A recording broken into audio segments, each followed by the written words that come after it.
Hi everybody, welcome to Visions from the Bottom video. This is Bottom Bitch, and this is part of our ongoing safety series. What we are going to be covering tonight is some good stuff. The earlier videos, I went into a lot of details about, ooh, be careful, and, the world is such a dangerous place, and my goodness, you just have to use all kinds of precautions, and you do. I don't want you to discount any of that, but what this video is going to get into is something a little juicier and a little meatier. So you have, taken all of my wonderful advice, and you've taken everything slowly, and you've moved at the pace that was right for you, and you've talked it all out with your sub buddy, and they said, yeah, you look pretty good, doesn't look like you're going into frenzy, proceed. And you've met Dominant Dave 6 or 7 times, for coffee, for lunch, and the two of you are finally at the point where you are going to have a play session at the local dungeon 2 weeks from now, because that's when the next party is. So,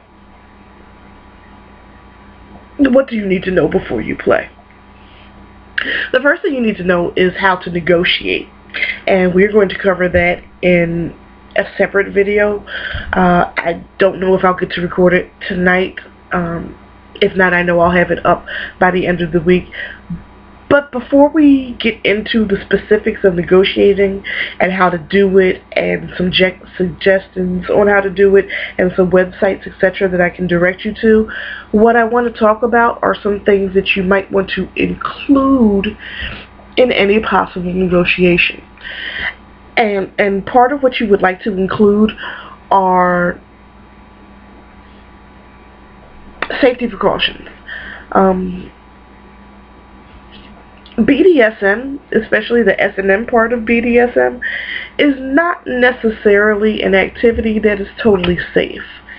As you go through the lifestyle, you'll hear terms such as safe, sane, and consensual, or RAC, risk-aware consensual kink. I call it the more you know. Making informed decisions. Whatever it is that you want to call it, you kind of assume some type of risk to your health and person, because most people will have some type of reaction when you hit them with a cane. It's just normal and human. But before you negotiate, you have to understand some of the consequences, some of the action, to some of the play that you might get into. Again, this is your first play date, so you're taking my advice, and it's going to be in a very public location. But there are still things that can happen even in public. So we're going to go over some of these here. I'm actually reading from a website. I'll put the link in the description for the video so that you can go there directly. But the website that I'm getting a lot of this from is from www.evilmonk, evilmonk.org. And again, I'll put the link in the video description so that you'll have it.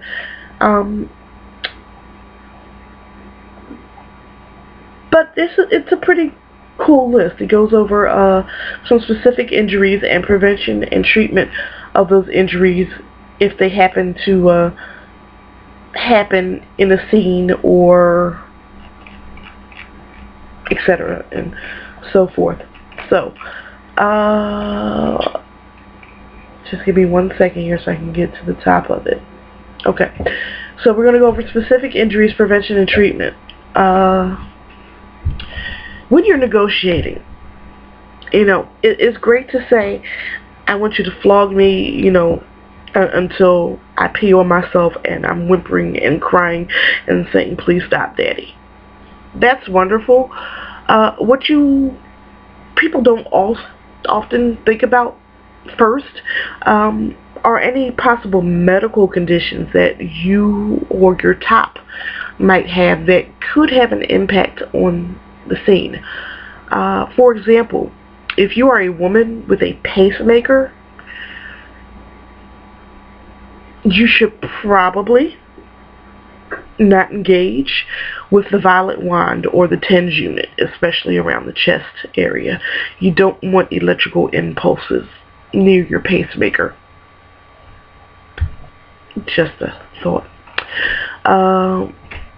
Another example is if you or your top has diabetes. Diabetes, as you know, is the body's inability to properly regulate blood sugar.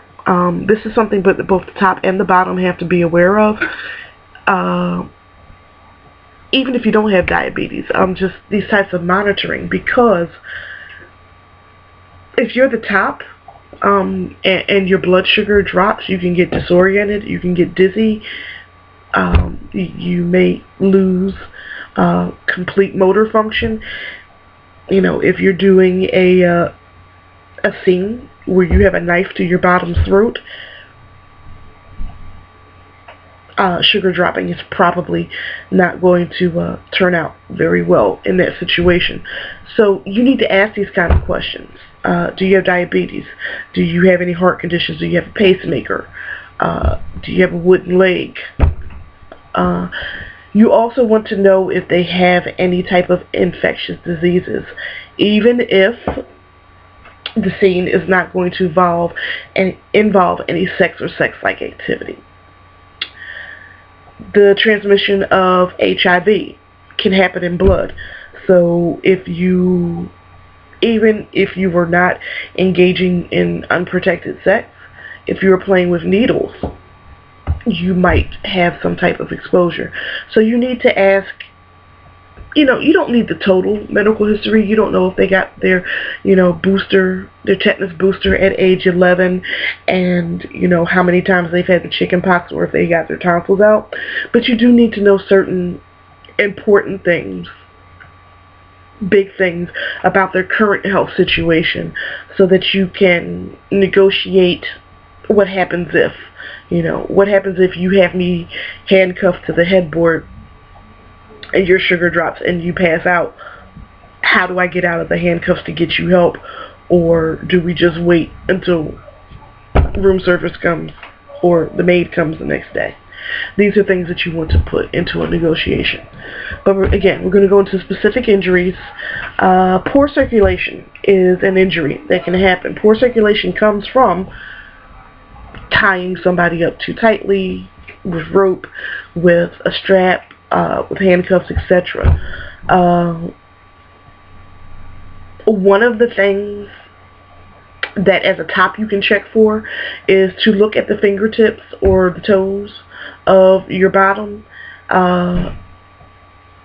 See if they're turning colors, if they're turning blue. Ask them, is there a diminished sensation, or does it feel like it's burning? Do they feel cold? These are all signs that the restraint might be a little too tight, and that you want to readjust it, not to the point that they can escape, but just to the point that circulation returns to them. Choking. I'm smiling because breath play is one of my favorite things, so I give 2 thumbs up to the choking. The thing about choking is you're cutting off an air supply, so it's important that if you were going to engage in any type of breath play, that it is with somebody that you trust implicitly, that it is with somebody that knows you very well. And this is going to look really weird, but I am going to give you a trick that can be used if it's your first, like your first or second time with this particular person and you're doing the breath play thing. Okay, so Dominant Dave comes and puts his hand around your throat. You put your arm up like this. Raise your hand if you're sure. And let's talk about the importance of this. If you've ever watched wrestling, wrestling's fake, but choking is real. When you are unconscious, you cannot hold your arm up. Your arm will fall like this. So that's one of the things that you can do to keep an eye out to make sure that, the choking is fun and not deadly. Bruises happen for, some people. And that, excuse me. I've done a lot of taping tonight. Bruises don't only happen with heavy impact play. Some people bruise very easily. For example, if they are on a blood thinner because, of a heart attack or a stroke or, some other medical condition, they might bruise easily. It's important to keep an eye on bruising because, number one, they need treatment depending on how badly the person is bruised. But if you are on like a big blood thinner, like Coumadin, I don't know how many of you are familiar with what Coumadin is, but it is a drug that people take so that their blood does not clot. You put yourself in a very dangerous situation if you're not paying attention to your bruises, if you're not treating bruises correctly, if you're allowing yourself to get bruised even though it's not healthy, because blood clots, can do things like go to your lung and give you a pulmonary embolism and kill you. And if you're dead, you can't play anymore. So be careful. Lacerations and abrasions. Laceration is a big word for cut. Abrasion, rug burn is an example of abrasion. These, as long as they're not too deep, as long as, they aren't severe, something as simple as washing it with warm soap and water, putting a little Neosporin and a Band-Aid on it will probably be okay. A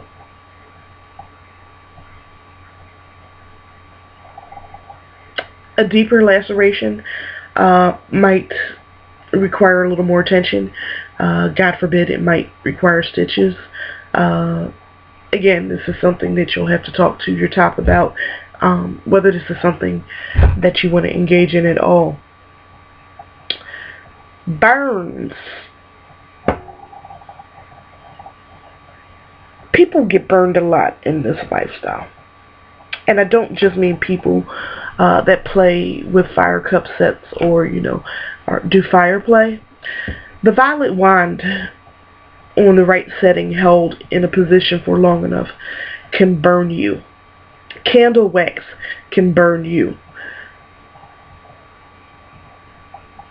There are any number of things that can burn you. So you want to be careful with these types of things.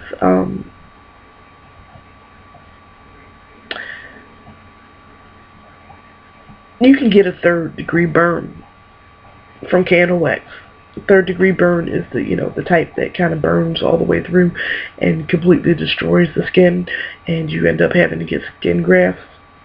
So be sure that if you're going to use any type of candles or fire cupping sets, etc., that the person you are playing with has significant experience with it, with using it, and that you verified this through other people that he or she has played with, and that you've watched them do it on somebody else. Unless you like getting burned, in which case, rock on.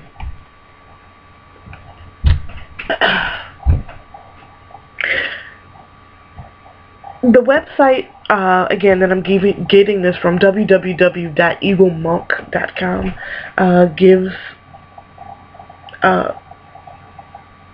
things to look out for sexual type. Oh, my goodness, I'm so sorry. For sexual type injuries, vaginal injuries, anal injuries, penis injuries. I am going to skip over that. I encourage you to go to the website to look up that information. They talk about things like STIs. They talk about things like fractured penises. It happens. Anal tears, etc. and so forth. For our purposes, right now, we're not going to get into that because this is your first BDSM session. So you're not having sex with Dominant Dan because we've talked about how unsafe that is. Right? Right. But there are things to look out for if your play is going to include any type of sex. We went over the Violet Wand, where it can burn you, where it can alter, your pacemaker if it gets there. The Violet Wand, you could get electric shock. It's always possible. It's electric. Knowing CPR or having somebody on site at the dungeon or play party that knows CPR is a beautiful thing. It's a beautiful thing. The website also talks about design, cutting, decorative cutting, piercing, branding. These are activities by themselves are designed to permanently alter you. So I certainly don't recommend that for your first play date. But again, it's www.evilmonk.com or that address down there in the description. Take a look, read it over, get an idea of the risks involved. With branding, there's infection, there's keloiding, cutting, piercing, infection, among other things. There's just some things to look out for. That would be for somebody probably a little more advanced. But it's good information to know and have. So, these are some safety precautions. I hope they are helpful. Thank you for sitting through my weird facial expressions. I know it's got to be hella interesting just to see me talk sometimes. But I'm going to wrap this up so that I can get this uploaded to the website. Again, the website is www.visionsfromthebottom.com. You can also follow me on Twitter at NVB_the_MVP. That is also my name on FetLife. If you are on FetLife and you want to friend me, send me a friend request. That's N like in Nancy, V like in Victor, B like in boy, D like in David, A like in Apple, M like in Mary, V like in Victor, P like in Paul, NVB the MVP. Visions from the Bottom can also be located on Facebook and Tumblr and YouTube. If you are getting this from the website and not the YouTube channel. But the main location is www.visionsfromthebottom.com. You can find links to pretty much everything that I do there at the home website. So, thank you for your time this evening. We are going to do a couple more videos and deal with a couple more topics, but for right now, thank you for stopping by, and I'll see you soon.